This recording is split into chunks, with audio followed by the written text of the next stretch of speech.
Hello friend, मैं विनोद कुमार सी success के platform पर आप सबका स्वागत करता हूं। अभी आप सबको पता है कि 2023 इस टेट का नोटिफिकेशन आ चुका है और यह आनन फानन में बिहार गवर्नमेंट यानी बिहार शिक्षा विभाग इसका नोटिफिकेशन आउट की है। और देखिए, इसमें बहुत सारा पेच फंसा हुआ है, बहुत सारा प्रॉब्लम है। बच्चे जो हैं यह कमेंट करके इस प्रॉब्लम का सॉल्यूशन पूछ रहे हैं, क्योंकि उनको खुद समझ में नहीं आ रहा है कि इस प्रॉब्लम का सॉल्यूशन क्या हो सकता है, फॉर्म कैसे भरें। बहुत सारा इश्यूज है। इस इश्यूज को हम बात करेंगे, इस इश्यूज का डिस्कशन करेंगे। जो अभी 2023 स्टेट का नोटिफिकेशन आया है पेपर 1 और पेपर 2 के लिए, इसमें आप देखेंगे, अगर इशू की बात करें तो इसमें बहुत सारे इशू हैं और इसको बहुत ध्यान से आपको देखना पड़ेगा। फॉर्म भरते समय बहुत ध्यान से, बहुत बारीकी से देखना पड़ेगा और भरना पड़ेगा। और आप देखेंगे, फॉर्म भरने में आप जल्दीबाजी ना करें, थोड़ा वेट एंड वॉच करें, क्योंकि इसमें बहुत सारे प्रॉब्लम हैं और इस प्रॉब्लम का सॉल्यूशन निकलने की गुंजाइश है, यानी इसमें चेंजेस की भी संभावना है। क्योंकि इश्यूज इतने हैं कि इतने इशू के साथ आप फॉर्म भरेंगे तो फिर प्रॉब्लम क्रिएट ही होगा। पहला अगर इशू की हम बात करें तो देखिए, इसमें सर्टिफिकेट नंबर का इशू है। सर्टिफिकेट नंबर का इशू का अर्थ है कि बहुत बच्चे हैं जो पास एग्जाम तो दे दिए हैं, रिजल्ट भी आ गया है, रिजल्ट आया है, लेकिन उनका उनका मार्कशीट तो आया है लेकिन सर्टिफिकेट इशू नहीं हुआ है। तो सर्टिफिकेट इशू नहीं हुआ है तो वो नंबर कहाँ से अपडेट करेंगे, ये भी प्रॉब्लम है। मार्कशीट भी नहीं आया है तो वो भी अपडेट करेंगे, ये भी प्रॉब्लम है। इसके अलावा देखेंगे, इसमें एज का भी इशू आ रहा है, एज का प्रॉब्लम भी फंस रहा है। यानी आप देखेंगे कि बहुत जगह देखा जाए कि सेशन लेट भी चल रहा है। लिस्ट बिहार में देखेंगे कि बहुत सारे यूनिवर्सिटीज के सेशन लेट चलते हैं, तो उनके एग्ज़ाम अभी होने की संभावना है। कुछ के एग्ज़ाम हुए हैं तो रिजल्ट नहीं आया है, कुछ के हो गए हैं तो रिजल्ट आया है लेकिन उनका सर्टिफिकेट नहीं आ रहा है। ये सब प्रॉब्लम है। तो आप देखेंगे कि लेट सेशन का इशू है, फिर एज का इशू है। एज का इशू यानी आप कह सकते हैं कि ओवर एज का इशू यहाँ बहुत बड़ा मेजर फैक्टर आ रहा है। क्योंकि आप देखेंगे कि इसके पहले 2012 में, 2017 में, 2019 में यानी एग्ज़ाम हुआ था इस सेट का। उसके बाद बहुत लंबे अरसे के बाद ये स्टेट का एग्ज़ाम ऑर्गेनाइज हो रहा है। और इसमें एक और प्रॉब्लम फंस रहा है कि क्या एपियरिंग कैंडिडेट जो पीजी एपियरिंग है, बीएड एपियरिंग है, उनको मौका मिलेगा कि नहीं मिलेगा। देखिए, अगर बिहार शिक्षक भर्ती परीक्षा में एपियरिंग कैंडिडेट को मौका मिला है तो यहाँ भी इनको मौका मिलना चाहिए। ये प्रॉब्लम तो फंसेगा। यानी आप देखेंगे बहुत लोगों के माध्यम से डिमांड हो रहा है कि जो एपियरिंग कैंडिडेट हैं, पीजी में एपियर हुए हैं या बीएड में एपियर हुए हैं, उनको उनको इसमें मौका मिलना चाहिए। ये भी इशू है, ये भी समस्या है। और एज तो बहुत बड़ा फैक्टर है। इसके अलावा देखेंगे कि यहाँ सब्जेक्ट कॉम्बिनेशन में भी बहुत सारा प्रॉब्लम आ रहा है। सब्जेक्ट कॉम्बिनेशन है, इसको समाप्त करने की बात हो रही है, लेकिन अभी देखेंगे कि यहाँ सब्जेक्ट कॉम्बिनेशन का इशू है कि कौन सा सब्जेक्ट किसके साथ लें। इसमें प्रॉब्लम है, क्योंकि आप देखेंगे सोशल स्टडीज की बात की जाए तो इसमें देखेंगे हिस्ट्री है, सिविक्स है, नागरिक शास्त्र है, ज्योग्राफी है, फिर इकोनॉमिक्स है। और ये चारों सब्जेक्ट आपको एसएसटी में आते हैं। अगर हम पेपर वन की बात करें तो आप देखेंगे, इसमें हम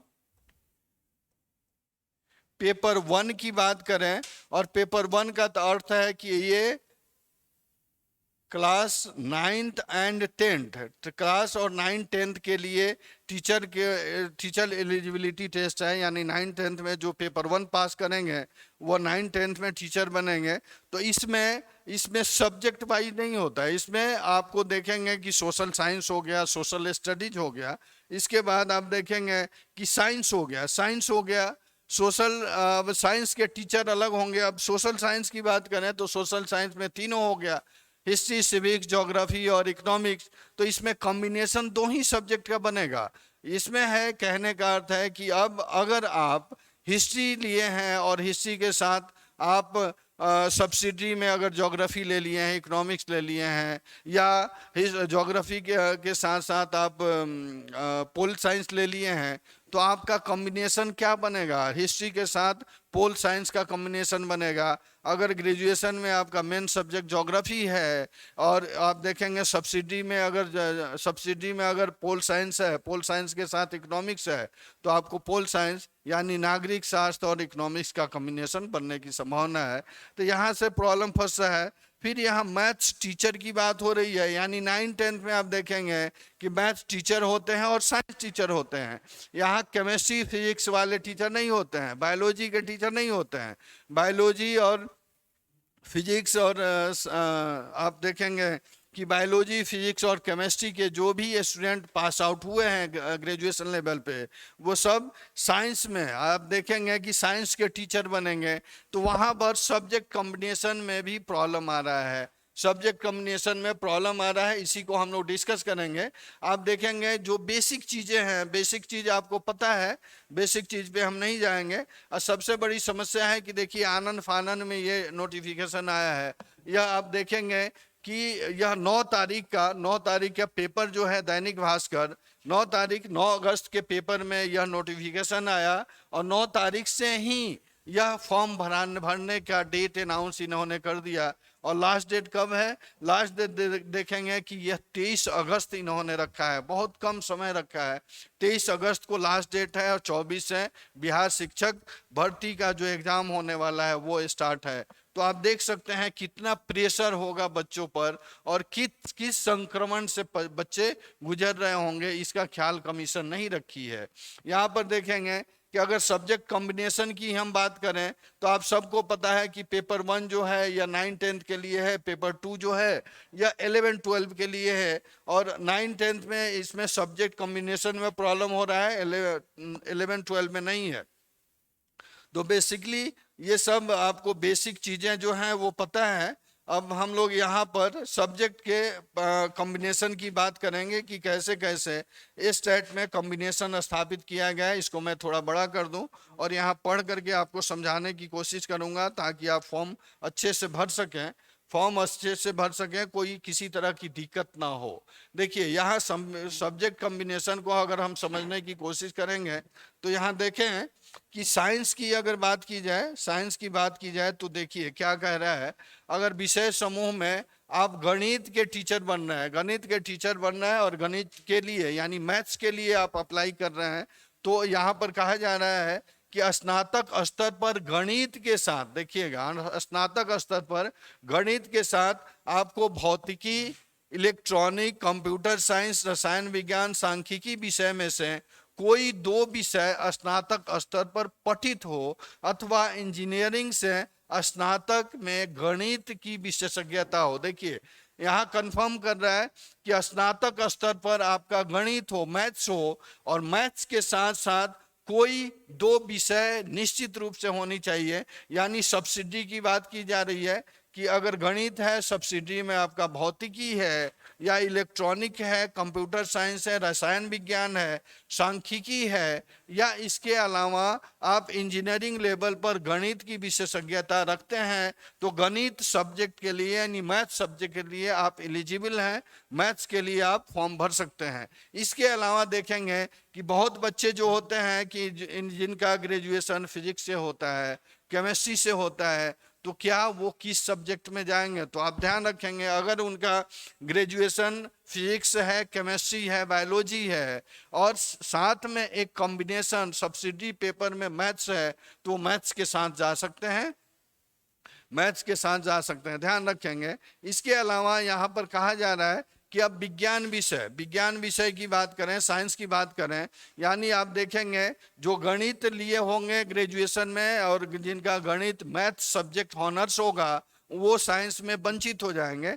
तो साइंस विषय के लिए, क्योंकि यहाँ पर केमिस्ट्री फिजिक्स नहीं होता है, ध्यान रखेंगे केमिस्ट्री के टीचर, फिजिक्स के टीचर या बायोलॉजी के टीचर नहीं होते हैं, यहाँ पर सीधे साइंस के टीचर होते हैं और साइंस का एक ही टीचर जो होता है वो केमिस्ट्री, फिजिक्स और बायोलॉजी तीनों पढ़ाता है। इसलिए आप ध्यान रखेंगे यहाँ साइंस टीचर के लिए नोटिफिकेशन आया और इसमें कहा जा रहा है कि स्नातक स्तर पर जंतु विज्ञान के साथ वनस्पति विज्ञान, रसायन शास्त्र के विषय के साथ इंजीनियरिंग स्तर पर विज्ञान विषय की विशेषज्ञता हो। इसके अंतर्गत उपयुक्त विषय के अलावा बायोटेक्नोलॉजी और माइक्रोबायोलॉजी में भी समाहित किया जा रहा है। यानी कहने का अर्थ है जो बच्चे बीटेक बायोटेक्नोलॉजी से और माइक्रोबायोलॉजी से किए हैं वो भी साइंस सब्जेक्ट का फॉर्म भर सकते हैं। यानी दोनों क्लियर कर रहा है। देखेंगे कि विज्ञान विषय में वहीं बच्चे जा सकते हैं जिनका ग्रेजुएशन लेवल पर जंतु विज्ञान हो, वनस्पति विज्ञान हो और रसायन विज्ञान हो। देंगे रसायन विज्ञान हो। यहाँ फिजिक्स को इन्होंने हटा दिया है। फिजिक्स को किसमें रखा है? गणित वाले में। यानी कहने का अर्थ है आप इस बारीक चीज को समझेंगे। कहने का अर्थ है जिसका ग्रेजुएशन में फिजिक्स है उसका निश्चित रूप से सब्सिडी पेपर जो होगा एक गणित जरूर होगा और केमिस्ट्री होगा। तो गणित होगा तो वो बच्चे गणित के साथ जाएंगे, मैथ्स के साथ जाएंगे। और जिनका ग्रेजुएशन में रसायन विज्ञान होगा, वनस्पति यानी बायोलॉजी का सेक्शन होगा, बॉटनी का सेक्शन होगा, वो बच्चे साइंस वाले सेक्शन में जाएंगे और साइंस वाले में वो फॉर्म भरेंगे। इसी के हिसाब से अगर सामाजिक विज्ञान की बात की जाए, सोशल साइंस की बात की जाए तो देखेंगे स्नातक स्तर पर सहायक विषय प्रतिष्ठा विषय के रूप में, प्रतिष्ठा विषय सहायक विषय का अर्थ क्या है? सब्सिडी पेपर की बात की जा रही है। और प्रतिष्ठा जो ग्रेजुएशन लेवल पर जो आपका ऑनर्स पेपर होता है इसकी बात की जा रही है। इसमें कहा जा रहा है कि इतिहास, भूगोल, अर्थशास्त्र और नागरिक शास्त्र में से किसी विषय में उत्तीर्ण हो जिसमें अनिवार्य रूप से एक विषय इतिहास या भूगोल अवश्य हो, वो सामाजिक विज्ञान के साथ जा सकते हैं। इसमें फिर कहा गया है कि प्राचीन इतिहास के विषय को इतिहास के समकक्ष माना जाएगा। ध्यान रखेंगे, कहा जा रहा है कि प्राचीन इतिहास के विषय को इतिहास का समकक्ष माना जाएगा। इन्होंने स्पष्ट रूप से कहा है कि 4 विषय सोशल साइंस में आते हैं। क्या 4 विषय? हिस्ट्री, ज्योग्राफी, पॉलिटी और उसके साथ आप देखेंगे कि इकोनॉमिक्स। ये चारों विषय में 2 विषय निश्चित रूप से होने चाहिए। यानी कह सकते हैं 2 विषय कौन कौन? इतिहास और ज्योग्राफी। इतिहास और ज्योग्राफी है। सपोज कीजिए कि आपका ग्रेजुएशन ऑनर्स पेपर इतिहास है और सब्सिडी पेपर आपका नागरिक शास्त्र और अर्थशास्त्र है, तब आप इतिहास के साथ जा सकते हैं। सपोज कीजिए ग्रेजुएशन में आपका ऑनर्स पेपर ज्योग्राफी है और आपका सब्जेक्ट ऑनर जो सब्सिडी पेपर है इतिहास है, नागरिक शास्त्र है, तो आप इतिहास के भी साथ जा सकते हैं और ज्योग्राफी के साथ जा सकते हैं। तो ये कॉम्बिनेशन बनेगा। तो कॉम्बिनेशन बनाने में बहुत सारी समस्याएं आ रही हैं बच्चों को, तो इस पर आप ध्यान रखेंगे और ध्यान से फॉर्म भरेंगे। इस तरह का कॉम्बिनेशन बनने की संभावना है। तीसरी बात कही जा रही है कि भाषा के साथ संबंधित विषय यानी माध्यमिक शिक्षक पद के हेतु भाषा से संबंधित भाषा विषय के रूप में स्नातक स्तर पर पठित होना अनिवार्य है। यानी कहने का अर्थ है जो लैंग्वेज के साथ यानी हिंदी, इंग्लिश और अन्य लैंग्वेज है उनके अगर फॉर्म आप भर रहे हैं तो उसमें नोटिफिकेशन में कहा गया है कि ग्रेजुएशन लेवल पर उस भाषा का नॉलेज होना चाहिए, यानी वो भाषा पढ़ा होना चाहिए, तब आप भाषा के साथ जा सकते हैं। ये कॉम्बिनेशन बनता है। और सब जो बेसिक चीजें हैं आप सबको पता है आप सबको पता है। आप ध्यान से फॉर्म भरें, ध्यान से फॉर्म भरें। अगर एग्जाम पैटर्न की बात करें तो एग्जाम पैटर्न की बात करें तो देखेंगे पेपर 1 के लिए 150 का होगा, 150 का पेपर होगा जिसमें 100 सब्जेक्ट जो 100 क्वेश्चन जो होंगे आपके सब्जेक्ट से पूछे जाएंगे, सब्जेक्ट को ओरिएंटेड होंगे। और बाकी 50 क्वेश्चन जो होंगे यह शिक्षण कला यानी पेडागोजी से और दक्षता से पूछे जाएंगे। यानी 150 प्रश्न होगा। इसी के हिसाब से अगर सेकंड पेपर की हम बात करें तो सेकंड पेपर में देखेंगे कि यहाँ पर सब्जेक्ट वाइज पेपर है और यहाँ पर सब्जेक्ट से अगर पीजी किए हैं, पीजी के साथ अगर आपका बीएड है तो आप उस सब्जेक्ट के साथ जा सकते हैं। यह इंफॉर्मेशन था। इस इंफॉर्मेशन को आप ध्यान रखें। और आप देखेंगे कि इन्होंने सब्जेक्ट को भी अलग अलग कर दिया है, सीटें यहाँ दी है, कोड भी है, इसको आप ध्यान से पढ़ें। और एक मैं बात करूँगा कंप्यूटर साइंस। कंप्यूटर साइंस में इन्होंने बीएड की एलिजिबिलिटी को समाप्त कर दिया है। अगर सपोज कीजिए जो बच्चे कंप्यूटर साइंस से ग्रेजुएशन है या बीसीए हैं, बीसीए किए हैं और वो बीएड नहीं है उनका, तब वो पेपर 2 के लिए एलिजिबल हैं, पेपर 2 में फॉर्म भर सकते हैं, उनके कंप्यूटर साइंस के लिए वो टीचर बनने के योग होंगे। ये सब क्राइटेरिया रखा गया है। लेकिन आप ध्यान रखेंगे कि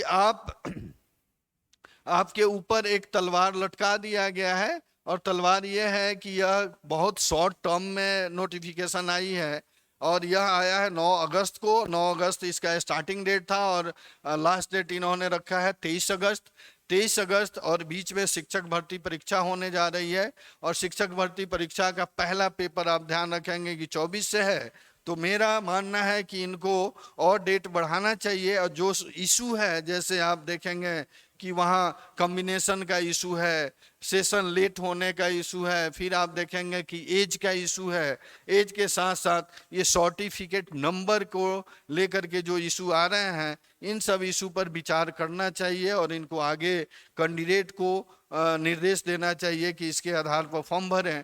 और मेरा मानना है कि हो सकता है कि ये डेट बढ़ाएं, लेकिन आप समय रहते हुए अच्छे से फॉर्म भरें, और फॉर्म भर करके आप एक सीट सुनिश्चित कर लें। फिर हमारी संस्था जो है इसके लिए, यानी अगस्त के लास्ट वीक में हम लोग क्लासेस अनाउंस करेंगे कि कौन कौन क्लासेस होंगी, किस सब्जेक्ट की क्लासेस होंगी। आप अगर हमारे इंस्टीट्यूट के, हमारे संस्था के टेलीग्राम चैनल से जुड़े हैं और यूट्यूब से चैनल से जुड़े हैं, तो आप कमेंट कर सकते हैं कि आप किस सब्जेक्ट से हैं और किस सब्जेक्ट का क्लास चाहते हैं, ताकि आप ध्यान रखेंगे। ये भी ध्यान देना होगा कि इसमें पेपर 1 में, पेपर 2 में इतने सब्जेक्ट हैं कि सारे सब्जेक्ट को चलाना संभव नहीं है। जिसमें एलिजिबिलिटी ज़्यादा होगी, बच्चे ज़्यादा होंगे, जिनका डिमांड ज़्यादा होगा, वो सब्जेक्ट हमारे संस्था के द्वारा चलाया जाएगा, और आप उसमें भाग लेकर के अपना सीट सुनिश्चित कर सकते हैं। फिर मिलते हैं नेक्स्ट वीडियो के साथ, तब तक के लिए धन्यवाद। Thank you.